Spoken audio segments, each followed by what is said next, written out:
Magandang umaga po sa bawat isa sa inyo. Welcome back to our 365 Bible verses everyone should know. Maraming salamat po sa sponsor natin ngayong umaga. Katuwang natin sa ating devotion, si Ma'am Gloria. Pagpalain po kayo ng ating Panginoon. Salamat po sa inyong masugid na pagsuporta dito sa ating channel. Now, hello po kay Jaziel, Ruben, Naomi, Fernando, Sherin at sa bawat isa na gising na alas 5 ng umaga sumusubaybay dito po sa ating channel. So tuloy po natin yung ating series, panibagong series po natin ito, Encounter God, Life-Changing Moments. Now pag na-encounter po natin yung Diyos, laging merong turning points.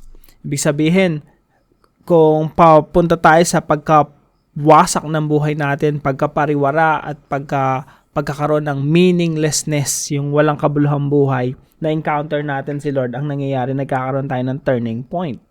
Ibig sabihin, nagkakaroon tayo ng breakthrough, nagkakaroon ng pagbabago sa buhay natin, nagkakaroon tayo ng bagong direksyon. Kung yung buhay natin talagang pariwara na, no? Wala nang patutunguhan, or ang dami nating problema, sinakluban tayo ng langit at lupa, tapos na-encounter natin si Lord, nagkakaroon tayo ng turning point. Now, si Apostol Pablo po, tutuloy po natin yung ating talakayan patungkol po kay Apostol Pablo. Sabi po rito sa Galatians chapter 1 verse 23 to 24, "They only heard the report. The man who formerly persecuted us is now preaching the faith he once tried to destroy." So, si Apostol Pablo, winawasak niya yung pananampalatayang Kristiyano. Pero ang nangyari sa kanya, sabi rito, siya na dating umuusig sa atin ngayon ipinapangaral niya ang pananampalataya na dati sinisikap niyang wasakin. And they praise God because of me. At kanilang niluwalhati ang Diyos dahil sa akin. Now, yung unang teaching po natin ngayong umaga ay God meets us through His Word and prayer.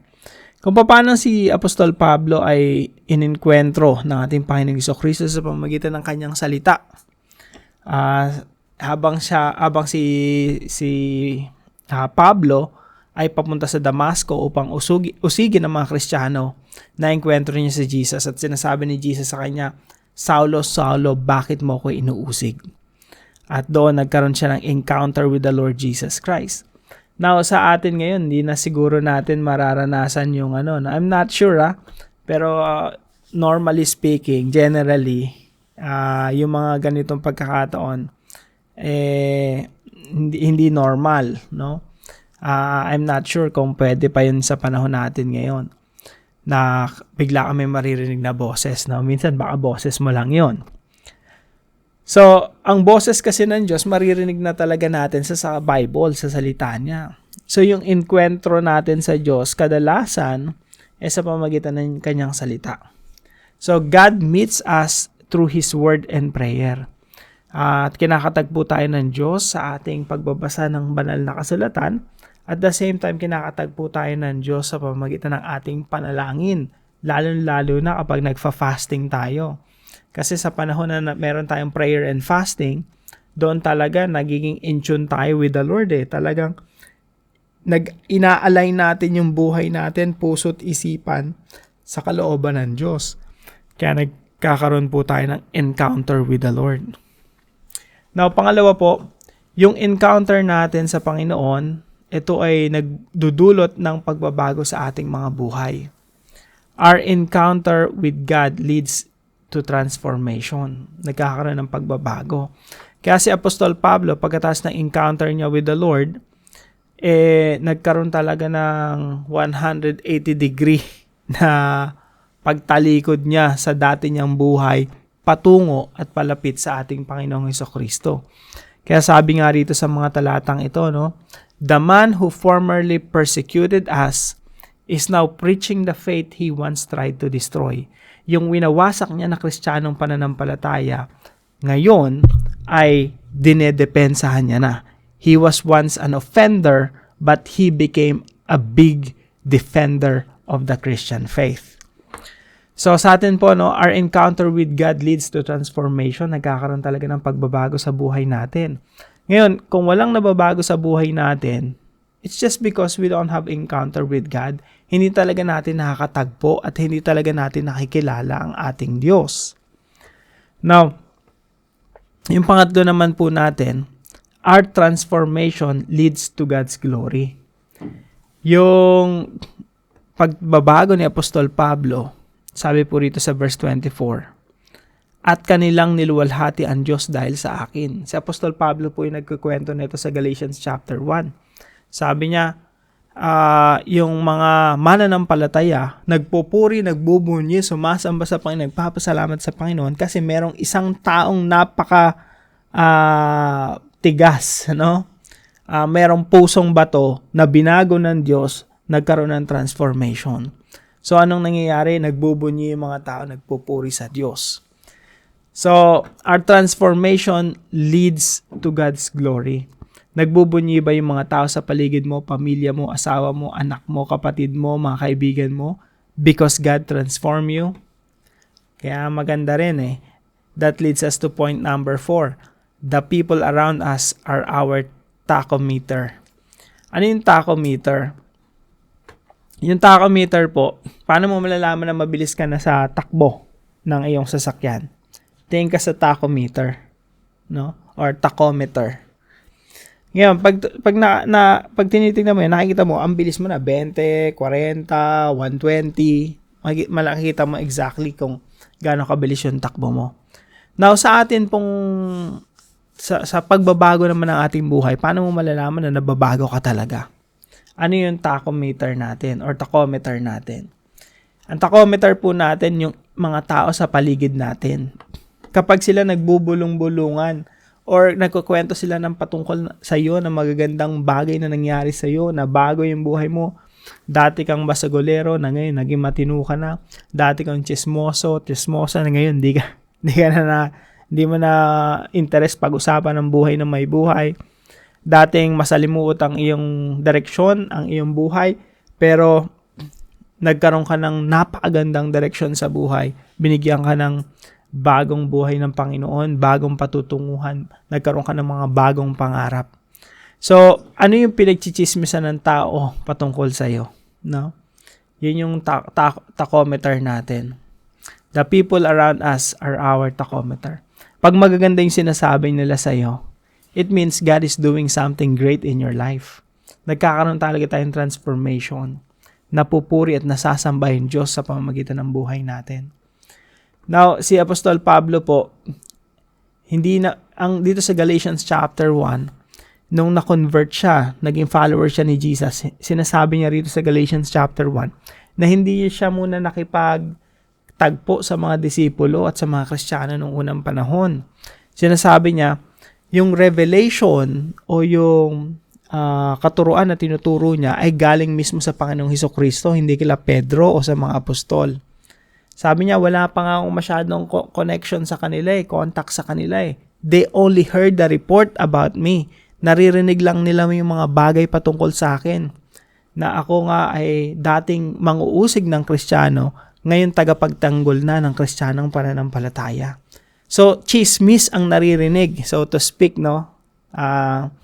Chismis, kumbaga pinagchichismisan si Apostol Pablo ng mga magagandang bagay. So, maganda yung chismis pag mga totoo, no? Tsaka magagandang bagay. So, our transformation leads to God's glory. Nagpupuri ang mga tao dahil kay Apostol Pablo. At pinag-uusapan si Apostol Pablo patungkol sa pagbabago sa kanyang buhay. So, nawa, ganun din po sa atin, no? Mangyayari po yan when we encounter the Lord Jesus Christ. Nagkakaroon talaga tayo ng enkwentro at pagbabago sa ating mga buhay. Makikita natin yung mga tao sa paligid natin, merong magandang sasabihin sa atin. Hindi dahil mabuti tayo, kundi dahil mabuti ang Diyos sa ating mga buhay. Now, ano po yung application natin sa mga katotohanan ito? Number 1 po, read God's Word for daily encounter.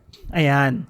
Yung encounter with the Lord, hindi naman, wag niyong isipin na very special siya, na parang nakasakay ka sa kabayo tapos biglang nagliwanag, nahulog ka sa kabayo, na encounter mo si Jesus. No? Huwag niyo pong isipin na ganun yung encounter with the Lord, na kailangan meron pang nasusunog na halaman dyan na hindi natutupok kagaya sa panahon ni Moses. No, kaya hindi na kailangan natin ng kidlat at yung magarbong kapahayagan ng Diyos patungkol sa kanyang sarili. Yung encounter with the Lord, it's something that should happen daily and normally. Sa papanong paraan po, sa pamamagitan ng salita ng Diyos. Hindi siya sobrang garbo, no, na may mga kidlat at ugong at kulog. When we read God's Word, we encounter God. And we have to encounter God daily. Kaya po, wag niyo pong hayaan na yung ating mga Biblia ay inaalikabok at hindi po natin binubuksan.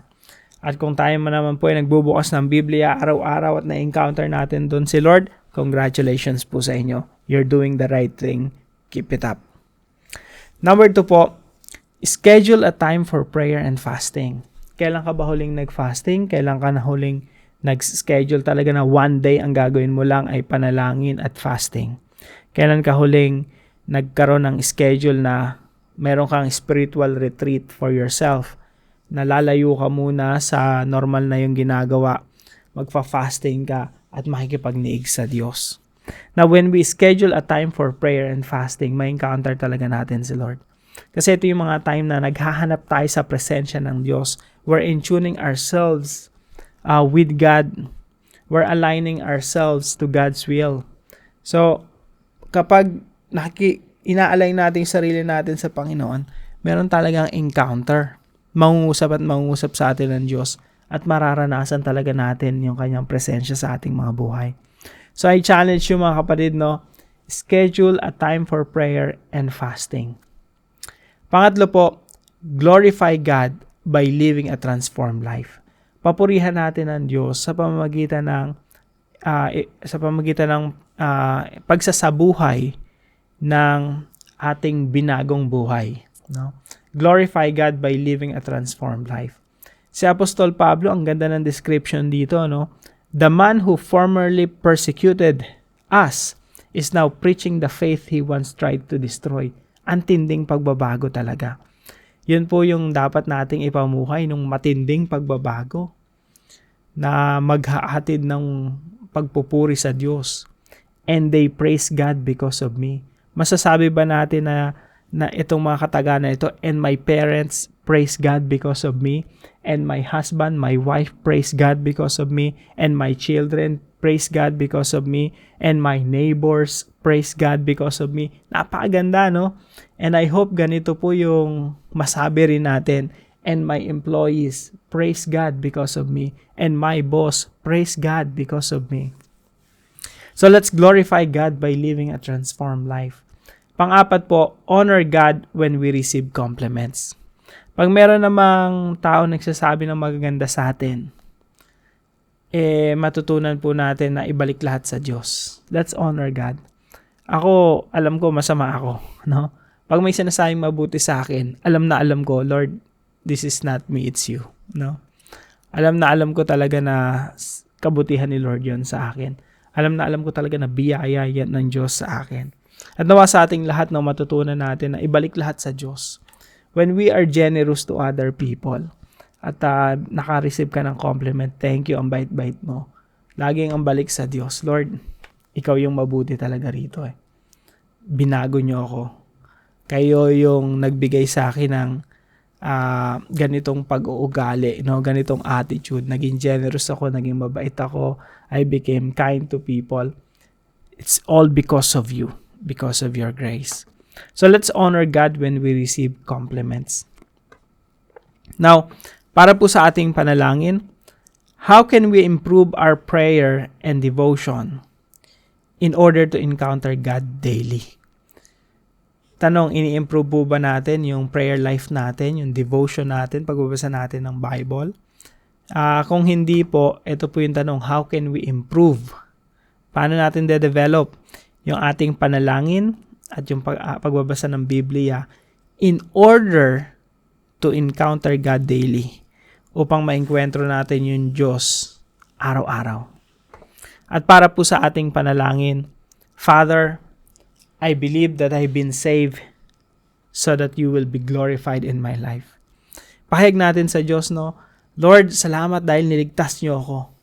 Alam ko na niligtas niyo ako para maparangalan ang inyong pangalan. I believe that I've been saved so that you will be glorified in my life. I pray, Lord, that I will become a display of your grace. Alam mo yung pinagmamalaki ng Diyos, hindi dahil mabuti tayo, hindi dahil magaling tayo, kundi ang nakikita ng mga tao sa paligid natin, yung grace, yung biyaya ng Diyos na tayo yung binago niya. I pray that Lord, that I will become a display of your grace. Please continue to transform me. May the people around me give you honor and praise because you have changed my life. Kung may natutunan po kayo sa devotion natin na ito, let us know in the comment section below. And please share this devotion to your family and friends. God bless you po. See you po tomorrow 5 a.m. dito sa ating daily devotion.